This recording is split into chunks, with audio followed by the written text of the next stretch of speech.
my head down to keep the reflection off me. Hi, Kendra. Hi, Megan. I'm good. How are you? Good. I am going to see if I can start a watch party over on my... That's not working.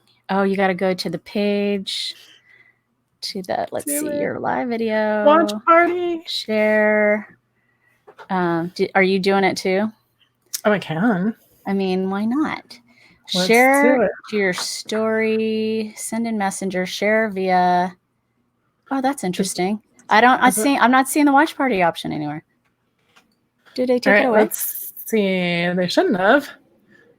Oh, there we are live. Hang on. More options. That's you and Gary. Where? Share to a page. Huh. Where are we? I see. Oh, there we are. Hey, that's... oh, start. I'm doing it. You are? How did you do it? I pressed start watch party. Oh, smarty pants. All right. Oh, hang on. Why did it do that? That's not what I want. Yeah, it's not giving me the option. I'm doing it. Starting a watch party. Now, keeping an eye on that. Let's see. Oh, so I just got a notification that you started a watch party. Okay, I had to turn that off. Sorry. Okay, so I'll watch the comments on yours then. Okay, so I turned it off because there was an echo. Yeah. Well, you can mute it. Too late. But I already turned it off. All right, we've got 5 people watching. Welcome, y'all. All right, let's get this party started. Hello, and welcome to episode 60 of the Making a Marketer podcast. I am super excited to have Kendra Losee on today because she is the second most downloaded guest in the history of the show, y'all. So I thought, well, normally we take July off, and between the Black Lives Matter and the importance of cannabis, these are my focuses for the month. How are you today? What's going on? I'm great. I'm so excited to be here. And yes, all the essential things: Black Lives Matter, cannabis, CBD, all of the things. Yes. Yeah, I should say that. Today we're talking CBD. The other show that we did in November of 2018 was on marketing cannabis. Today we're talking CBD, which we will explain if you don't know. They're not the same, but same kind of space-ish. Yeah. So I'm going to show. Hi, Jen Cole. Jen. And Amy. Ooh. Hey. So all right. Fun. So much fun. Okay, so let's get cooking. I'm going to read Kendra's bio. Kendra Losee, founder of Moda Marketing, helps cannabis and hemp CBD companies jumpstart their brand and accelerate their sales. With more than 20 years of award-winning marketing experience, she specializes in creating and executing marketing strategies that help companies grow. Kendra hosts a Facebook Live show, Cannabis Marketing Live, All Puff No Fluff, and regularly teaches graduate-level social media and marketing courses. That name is everything. I'll say it once. I'll say it a million times. It's so awesome. Have you seen the new branding that Easel did for me? I have not. God. It's amazing. I'll share it with you. Okay, to check that out. Okay, so let's set the stage. What is CBD versus cannabis? Okay, so are you ready? We're going to have some numbers here. Yeah. So CBD is a molecule called an endocannabinoid that is found in the cannabis plants. Now, cannabis is, so how they've kind of structured it in terms of talking about it is there's hemp and there's marijuana. Marijuana has THC in it. And so that's the stuff that you need to buy in a dispensary if you're in California. And CBD can come from the marijuana plant, but it can also come from hemp plants. So what I wanted to focus a little bit more on today is hemp CBD. And the U.S. Put out a farm bill in a few years ago, actually. Last year, at the beginning of 2019, a farm bill came out that defined hemp CBD in the U.S. as any what makes something hemp versus CBD is any plant that has less than 0.3% THC is considered hemp. Okay. So that is a difference, because you can buy CBD products in a dispensary if you're in California. Other states, they have CBD dispensaries or CBD stores. But you can buy them in a dispensary, but that is going to have a little bit more THC in it just by the nature of the plant that it came from. Gotcha. Even if it's in an oil form or it doesn't matter the product that it's in. It's the plant that it came from and whether or not the plant itself had the percentage of THC as defined in the Farm Bill. Okay. The other thing, so the Farm Bill basically legalized hemp CBD, which makes it easier to sell. That's why you saw just the onslaught of new CBD products coming out last year, whether it's oils or tinctures or topicals and lotions or, makeup and shampoo. And I think at one point Carl's Jr. was talking about launching a CBD burger. So, so it was everywhere last year and it's still there this year. Particularly with everything going on, people really need it. Right. So that's the difference. And I just wanted to make sure that as we talk about it, the CBD that comes from the cannabis side tends to have THC, and so it has to follow the cannabis marketing regulations versus the Farm Bill regulations that is covered by several different organizations, including the FDA. Gotcha. Okay, that's super helpful. All right, so Jen is excited about this topic. We've got 10 people on live. Welcome, y'all. Please ask any questions that you have for Kendra. Normally, the show's a half hour, but for special bonus month, I'm going longer. So however long, we're still talking about good stuff to a reasonable level, of course. we'll keep talking. All right. So now, you mentioned the CBD that doesn't contain THC. Mm-hmm. That's easier to market, yes? Yes, because you don't have the regulations around an illegal substance. Okay. So THC in cannabis is still a Schedule I drug. So it's basically the same as if it's meth or, it's under all of heroin, whatever the crack, whatever the drug is, it's all in one Schedule I. So that makes it, and it's at a federal level. So even though it's legal in different states, an increasing number of states, it is still federally illegal. So you have even less marketing options and advertising options than you do for hemp CBD. Hemp CBD is a lot easier to market. You can mail it across state lines. There's more that you can do with it. But it also has a little bit more gray area as well because there's less regulations around it.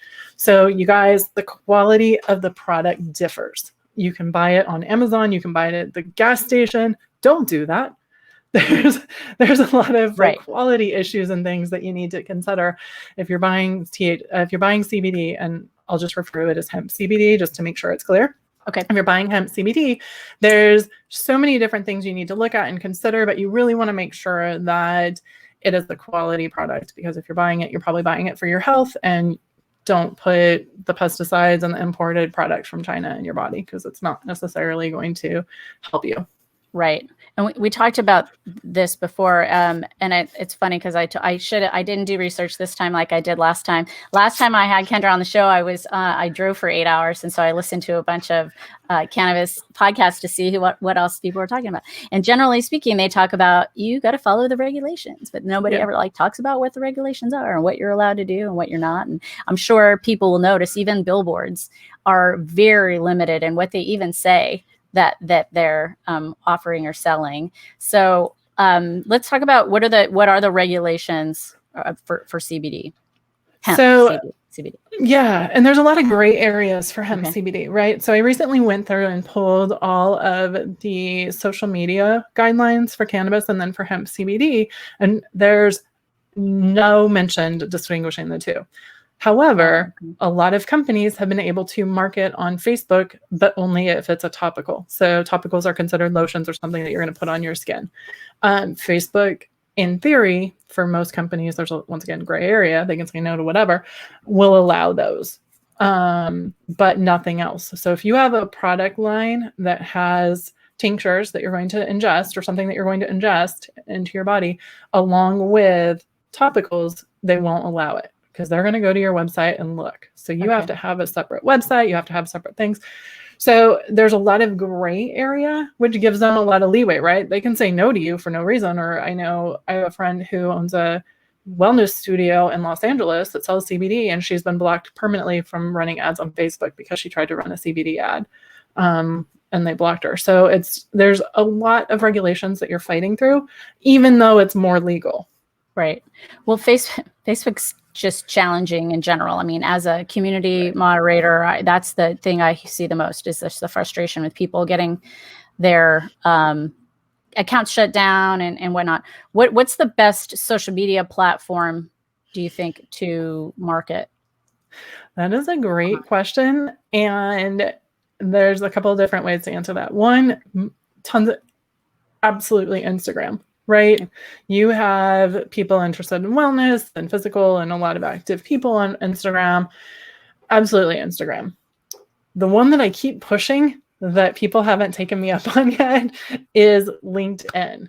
Like there are so many opportunities for LinkedIn with CBD, whether it's video, whether it's, just creating posts and using it to tell stories. I think the biggest challenge with CBD and honestly with cannabis too is the education. There's a lack of education. People don't understand what CBD is, how it can help. Marketing regulations, you aren't allowed to talk about benefits of what it can do. So that makes it hard on the product. You can talk about it from an education standpoint, but you have to be careful with your claims. You can't make claims, right? It's like a supplement. I see. You can't make claims unless there's research behind it. So you have a product where there's a million of them. The education's low and it's hard to know who to trust. And then you also have challenges in terms of where you can advertise. And so if you get to, the best social media platform is going to depend on your target audience. Right. But I keep telling people LinkedIn is going to be a good way to tell your story, to stand out as a brand. And if you can make it relevant with people in the work, people who are in that job search right now, particularly, and stressed about everything, it's a perfect place. So you could have a video of someone telling their story, like their that certain product has helped them with their anxiety or whatnot. You're allowed to do that. You could have customers talking about it. You could also create a video series. It's the same kind of logic for any other brand, right? You can create a video series about where the plant, where the products come from. Here's the growing process. Here's the products. You could even do the stress relief minute and do videos about here's some yoga poses or here's, whatever it is, and use it to highlight, by the way, this was brought to you by this tool, this product. There's a lot of different ways you can get creative with it. It doesn't just need to be, pushing your product. And that's actually how companies are really going to be able to stand out with so much competition, is being able to tell a strong brand story. There's a few brands that do it really well that I love to see what they're doing. One of them is Taro CBD, owned by Kate Mason. She's awesome. Manson, sorry. And she's awesome and her product's great. But she does a really good job of distinguishing her brand. And it's the same as in any competitive industry, only you can't do all the marketing to do it. Right. Well, and the fact that you can use video, I think is huge because obviously video is super hot anyway. That's going to get you the most visibility. And if you can do it well, tell a good story using video, even better. Yeah. So on that, how can brands stand out with all the competition beyond that, given the hype, but the limited ability to market? Yeah, absolutely. So one of the things that I want to step back for a minute, one of the things that I like to talk about for regulated industries is looking at how it forces creativity. So when you're in an industry like cannabis, like CBD, it forces creativity because you can't do the things that you can normally do. As marketers, we're automatically like, okay, we need to look at ads. We need to look at more ads, on social media and paid search. And it's an easy way to drive leads. And that doesn't necessarily work. So there's ways to get around that. There's obviously funnel approaches where people, you want to separate your website, like 3 layers is what I've seen be successful. So it's not the page that you're sending your ads to. It's not your landing page. It's another page deep, and sometimes another page after that. So you actually have to get people to jump through several hoops if you want to run ads. So that's actually not going to be the most effective way from a resources standpoint. So as opposed to doing search engine optimization, creating a really strong voice and a strong brand story, creating, using video and the storytelling tools that we have, based on your audience and what your goal is. There's a ton of CBD companies out there. Absolutely. And some are fantastic. Some have great quality. There's a lot of MLM, multi-level marketing CBD companies out there that also have good, solid brands or good products, but they're just so limited in terms of what they can do. So it's really looking at how to create. I mean, it goes back to the basics, right? Like, how do you create that connection? And looking at it as what's our goal, and then if we can do what we can, looking at what the options are and just throwing it all out to see what works and what works right for your audience. Right. Yeah, SEO is huge. I hadn't thought about that. Can you how limited are you on Google Ads? Very limited. I see there's people that get ads through and approved. And once again, it depends, but not everyone does and not many do. I think I mentioned this before. Google for a long time pulled out any keyword out of their tools about cannabis and about CBD. So when you do keyword research, it's a lot harder and the numbers don't appear to be completely accurate, because not all the words are available. So people are doing paid search. There's limitations around it. There's also tools like Traffic Routes, which is a ad network for cannabis and CBD that places ads on mainstream as well as just industry specific websites that has a lot of capabilities that you can use. So there's very specialized niche tools at whether it's ad networks or what have you that people can use. There's also brands that are doing like selling swag. So selling shirts, hats, what have you, with their brand on it. And that's what they're running ads to. And then sideways over to the dispensary or sideways over to the CBD brand.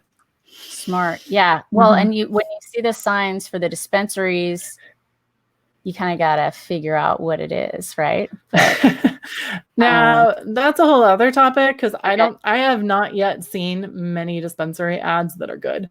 Like the billboards, some of them are just terrible. I've seen a few that are okay, but the rest, it basically goes back to Billboard 101, like the font's super small and, what can you do? Well, having the word delivery on there is a big one here in California. That's like, hey, so what, if you can think back to, wasn't quite 2 years ago, but to when we talked last, have there been any big changes in what's allowed or more regulation? Like, what have you seen? So for cannabis, that's what you're asking about, right? For cannabis, it's flattened out in terms of what's allowed. I think that from a marketing standpoint, around that time when we spoke, there were specific to California for a second. There were regulations that had been changing and changing and changing several times throughout the year. And around that time is when they solidified and everything stayed, right? So it's 71.6% of all ads have to be targeted to people who see them that are over 21 using old media metrics. So like radio ads, billboards, any print, anything you're going to do that's outside of digital can only be targeted towards people over 21. Now, the biggest thing I think that's happened are the other states that are coming on board, right? When we saw this with the pandemic and everything happening, when everything shut down, cannabis dispensaries and stores that sell CBD and those options were still allowed to stay open because they are essential. And I think that just having that recognized is really important. And it says a lot. So the last survey I saw said that more than 65% of people across the US agreed that cannabis was a positive thing, and particularly CBD and some of the other cannabinoids that are coming out of the plant. Right. And that goes to education. So what, how are you educating the world? How's everyone so smart now about all that? Am I educating the world? I think I would love to take credit for that, but that's not. It's such an interesting thing too, right? Like because of how you are able to market it or not, that becomes the thing, right? Like making it more about that than about the act. Absolutely. Absolutely. And education is so critical. It's a cornerstone of most of the clients that I work with because it's such an unknown. There's so many variables that can go into it. There's so many things that people don't know about. Just a quick side, for example, if you're going to buy CBD as a product, I recommend checking their website first to make sure that there's COAs, so certificate of analysis. That means that they've taken the time to send it through a lab to regulate, to say, okay, yes, this is what we say it is, and this is what it is organic or it's not organic or what have you. It has all the regulations because that's like the starting point. If a company is selling CBD and they haven't taken the time to put it through any sort of regulations, then I would be wary of it. Because there are a ton of people who jumped on, saw that there's money to be made, created these companies where they can just order and drop ship from China or wherever, and they're just trying to get the cash. They're not trying to actually help anybody. Right. Drop shipping CBD from China? Really? Well, they're shipping over and then working with the manufacturer to drop ship, but they're finding the cheapest part they can, right? Okay. Well, I mean, that goes with anything, but I wouldn't have thought for CBD. Yes. Terrace. Yes. So let's talk a little bit about Moda, about your company. And when I first met you, it was like a awesome women entrepreneur kind of happy hour group that will restart again live in person at some point when it becomes allowed. But yeah, you and Elo were talking about the challenges of and the risk because it's still state allowed but not federally allowed. You started a separate company, yeah? Tell us about that whole process.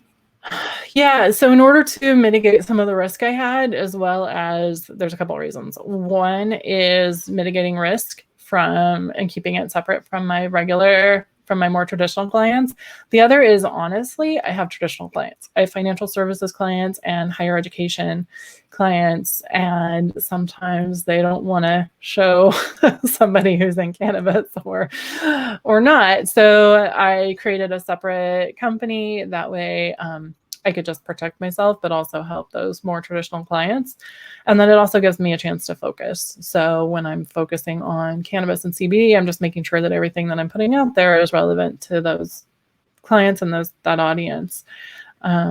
It's definitely gone a long way to help things. One thing I do want to say about that is I'm in the process of launching a CBD marketing lab to work with CBD entrepreneurs and business owners with their marketing. And in order to do that, I had to go through the process of finding a payment processor that's willing to take high-risk clients.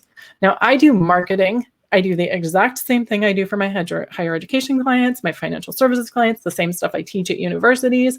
And here I am having to get a high-risk credit card processor and pay extra fees in order to just take credit cards. So things that should be simple is taking a ton of time. I had to go through and create a landing page or remove any mention of cannabis and just keep CBD. And it's all of those extra hoops that people have to jump through. Once again, it's the same with cannabis, right? Like only certain email vendors will allow you. Only certain banks will allow you to use them. Only certain credit card processors, and people that try to get around that get shut down. I have friends whose bank accounts have been shut down, all their money put on hold, so then they weren't able to access it. Same with email, same with their social media. So even though hemp CBD is legal, you still have to go through all those hoops. And as someone who doesn't touch the plant, this credit card thing's been driving me nuts. I bet. Hi, Tim. Hey, Tim. Yeah, I can't imagine, but it's cool that it's available since, I mean, you know, going back to like cash only days, when, you know, like I took my nephew to the dispensary in Colorado and he's like, can I borrow some money? You know, of course, he didn't have any cash on him. Of course, I never saw that. I never saw that money again, but whatever, it's fine. Right. Yeah, that's how it works.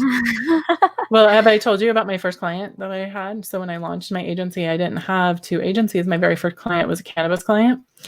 And I did, once again, the same marketing work. Like, let me help you get your messaging on point. Let me help you with social media. They paid me in a giant envelope of cash in the same college parking lot that I used to go shop for groceries in when I was in college. So I was just sitting there, like, meeting them, this shady deal where they're giving me money, like this envelope of cash in the same place where I'm like, I used to go to college and have to walk over here to get groceries. And it's legal, man. Like, it's exactly.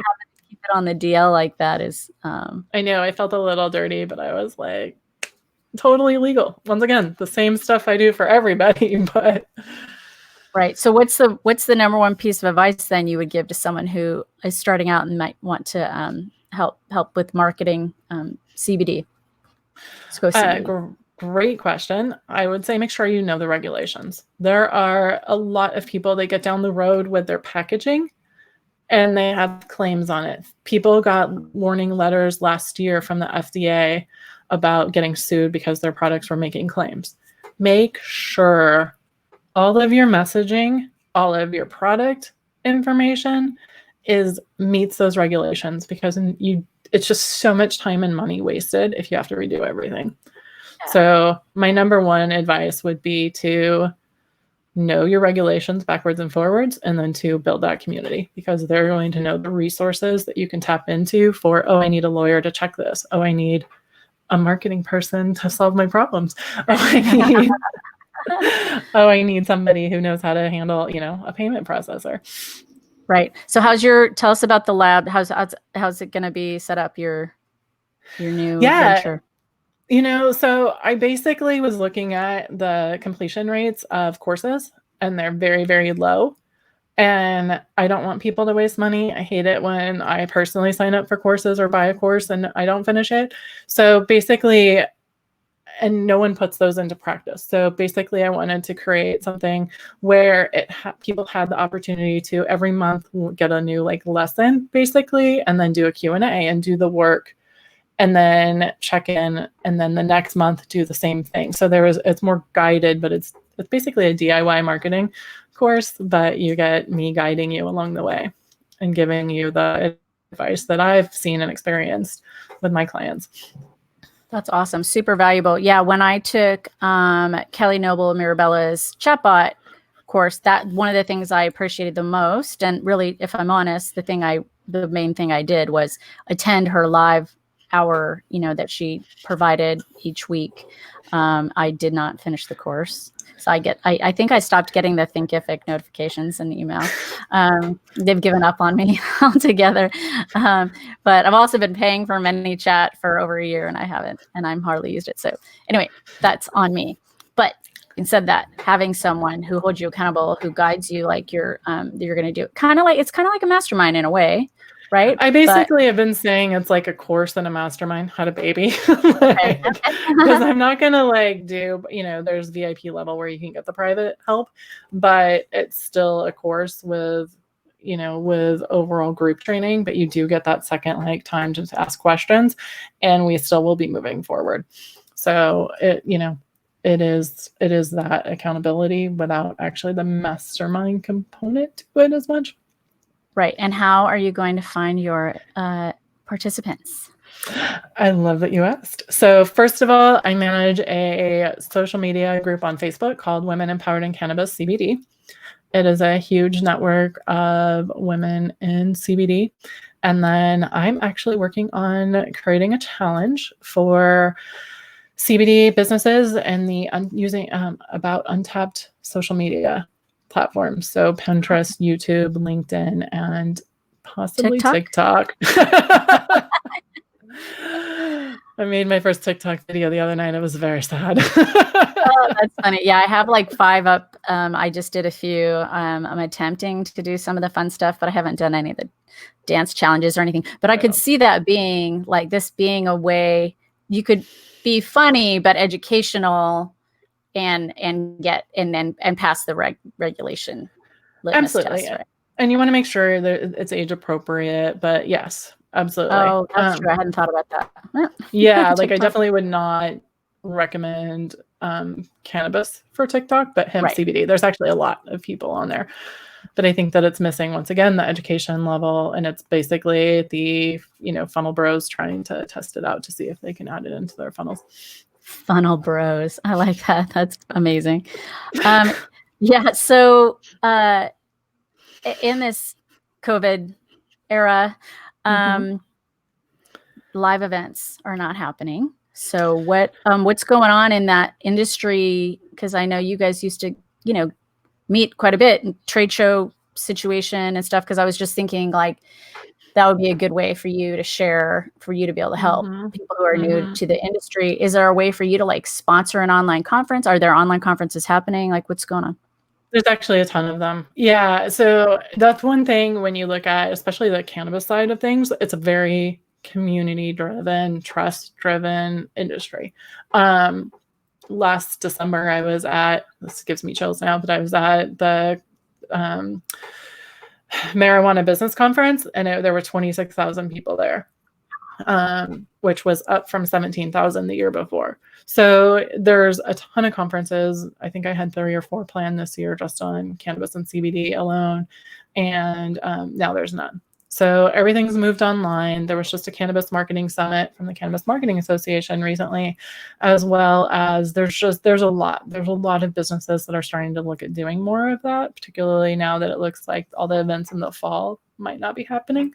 So I think the optimistic rescheduling is people are starting to realize that, and there's more of them happening for sure.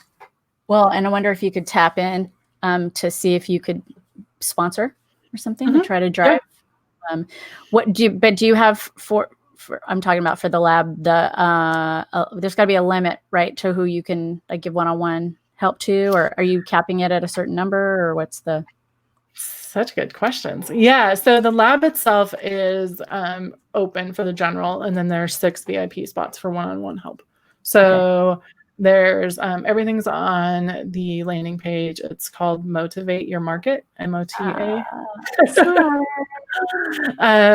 it's motivateyourmarket.com, and it is basically once again, a marketing lab to help people move their business forward and to just navigate all of this craziness that comes with. And maybe even see if it's something they want to get into, right? Because I think some people might have like lofty goals, but not realize how hard it's going to be. Absolutely. And there's different elements about getting into the industry. And, I think there's an element absolutely of a willingness for risk. Some of the CBD businesses that set themselves up, once again, with not the quality and they don't have a strong story, are starting to really have trouble. And so it's even more imperative that you have that strong story and that strong foundation in order to grow and set yourself up for success. Yeah, story.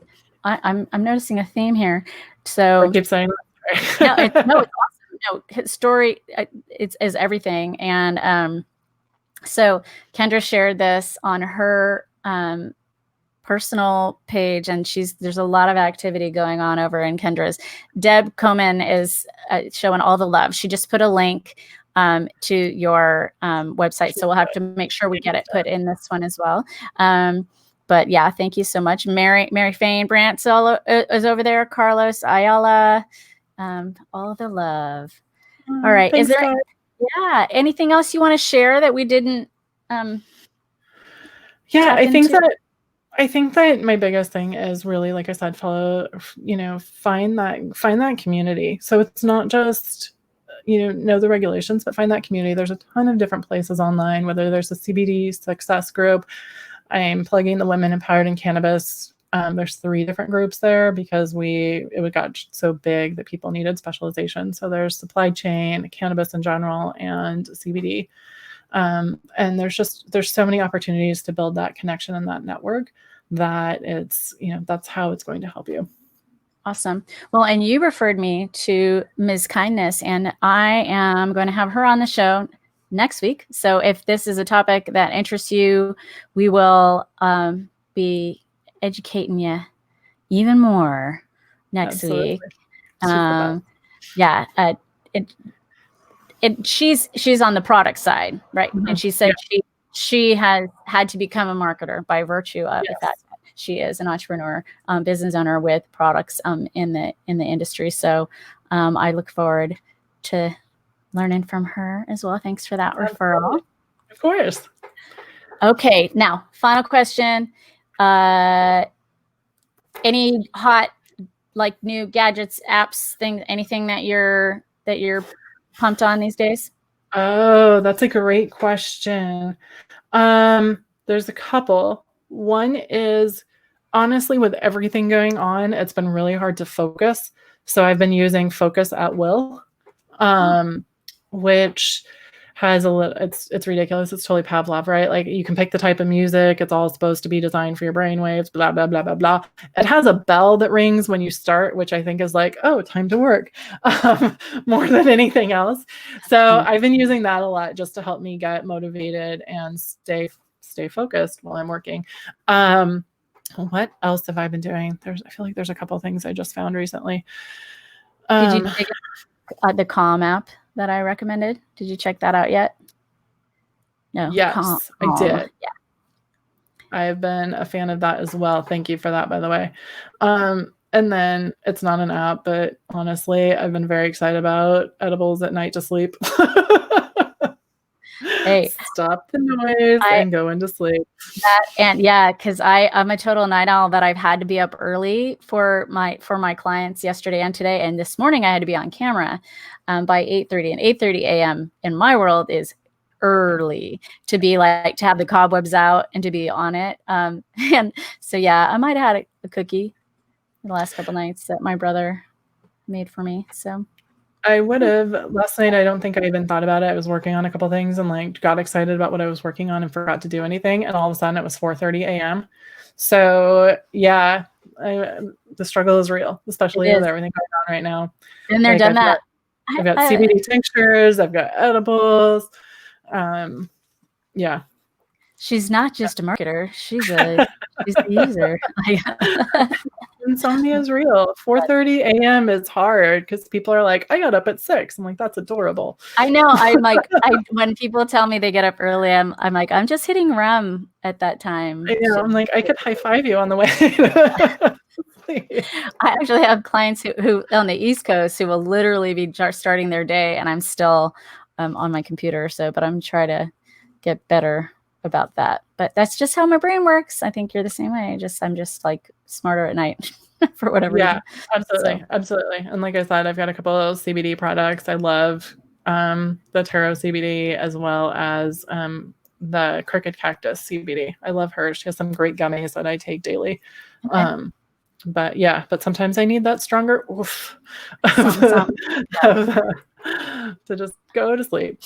Okay, so if you are listening to this or watching this and you have not listened to Making a Marketer, I find people say, "Oh, I watched your podcast." I'm like, "Oh, that's so cute." And you watched me record my podcast live, but this is an actual podcast called Making a Marketer, and I believe you were she's in season 2 on the other episode, and I'll drop that link. Okay. In your video and my video both, and if anybody wants to listen back to that, and then of course tune in next week as well, and I'll have Ms. Kindness on, and I just thank you so much for coming back. We've joked she's going to compete against herself in her highly downloaded episode, so we'll see how this goes and how the keyword searching on the internet and how that all works out for your for searching the shows. So thanks so much. Thank you for having me. Of course. All right, y'all. If you listened to the podcast or watch back on the replay on YouTube or Facebook, thank you so much. We appreciate you. So this has been episode 60, I can't believe it, of the Making a Marketer podcast, and we will catch you next time.